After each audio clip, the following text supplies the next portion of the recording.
Last week, I did a video about a franchise that's about celebrating the American spirit and ideals, but that was meant to be there because that's the week of the 4th of July. Now that we're past it and just into the general month of July, I figure, why not do a video on a franchise that's more about challenging the American spirit and ideals? Hey everybody, I'm the Vacuuminator, out here in the shade and ditching my jacket altogether to try and beat the summer heat, and this is the second installment of Freedom Month.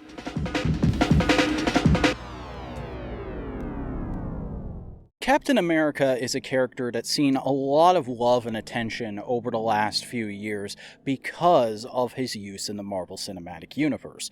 But at the same time, I see a lot of people just generally kind of clowning on his earlier days in the comics, seeing him as nothing more than Marvel's attempt at overly patriotic propagandism during World War II, and I think that's incredibly misplaced because it's ignoring the fact that the first Captain America comic was actually published prior to America getting into the war, and it was meant to be something of a call to action by two Jewish Americans, Jack Kirby and Joe Simon. It's just incredible to think that going back to the very beginning, Cap was a tool for creators to say, this is what we want America to be doing. That's what Cap is all about. He's meant to be a call to action for America to be better in times of difficulty. And that's why he didn't really work for a while after World War II. There's a period of his history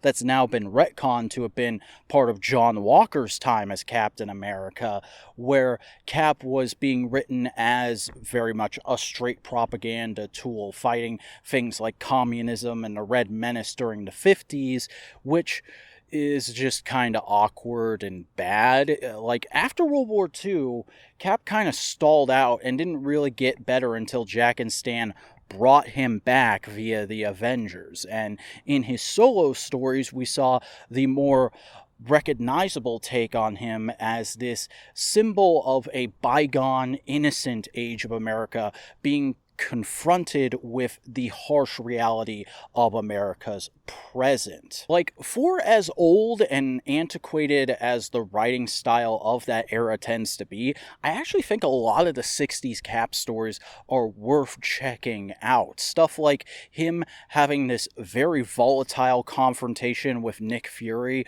over leaving him for 20 years and going to try and save Sharon Carter only to realize that she's perfectly capable of handling herself on a mission, are really early moments of showing Cap as this guy who doesn't really understand how the present works and has to adjust to it. And that was very much solidified only a few years later with the introduction of Sam Wilson as this sort of hip, jive-talking social worker from the ghetto who was very aware of modern issues facing America's minorities and tried to fight for them as his superhero persona, the Falcon. And with their double act, that would kind of remain who Cap was for the better part of the next century, despite some nomadic hiccups here and there.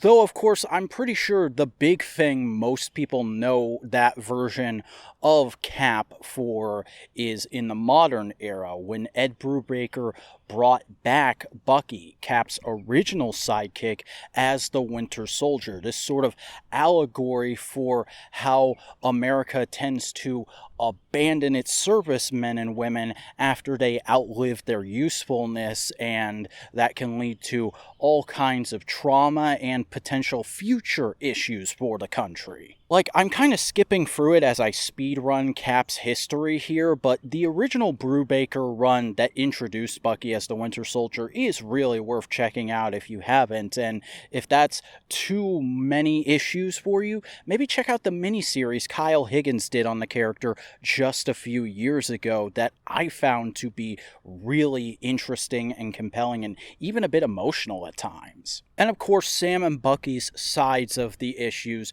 were brought more to the forefront later in their histories when each of them had a chance with the Shield, taking it on at times when Cap couldn't for different reasons. And while I wouldn't call any of that stuff outright bad, I actually prefer how the MCU handled it, at least so far.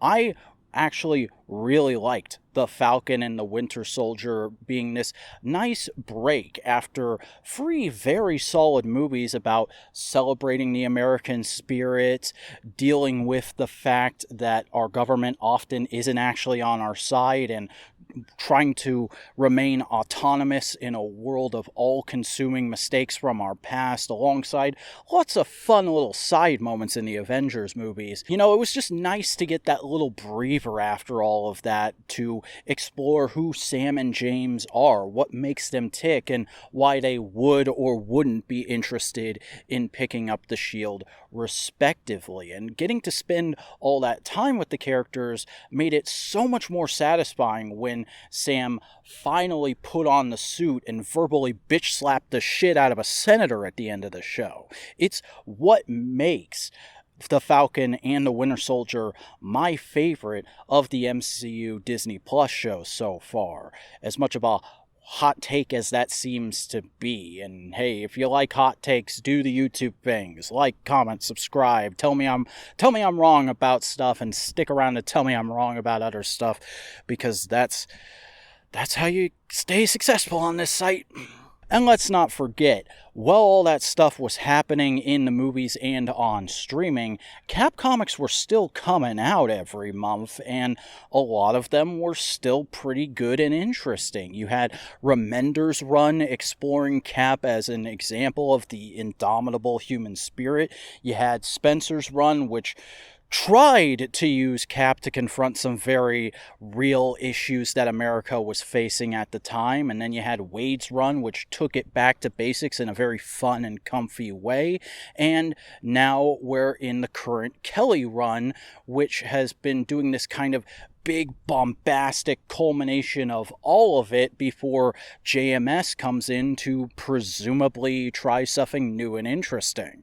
Hey, are you talking about JMS out here? Is he talking about JMS out there? I think he's talking about JMS out here. Is this the same JMS that created Babylon 5? And Crusade? And not to mention, co-created Sense8, wrote for The Real Ghostbusters, Murder, She Wrote, She-Ra, Captain Power, Jason the Wheel Warriors, Jake and the Fat Man, and countless other series, while also having acclaimed runs on the comic books of Superman, Thor, Silver Surfer, and the Amazing Spider-Man? Yeah, that would be the JMS I was referring to, Data. But how are you here? What are you talking about? This is my lawn! Are you on your way to the comic shop yet? Yeah, I'm on my way. And you better wrap this up before the sprinklers go off. And read his autobiography. It's very compelling. Alright. I guess that just happened. What was I talking about? My point is, Cap has a really fascinating history in comics I think more people should check out, because it's all about using this great, iconic symbol of America to continuously challenge America to be better and to be the great nation it claims to be. Cap is one of my favorite comic book families of characters. He's right up there with Spider-Man and Daredevil for me as far as Marvel groups go.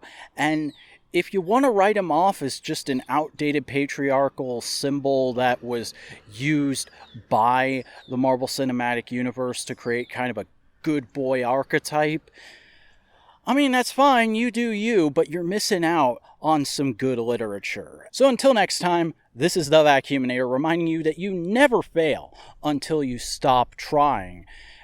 And, you know, when you think about it, that's just another way of saying, I can do this all day. I'll see you next time.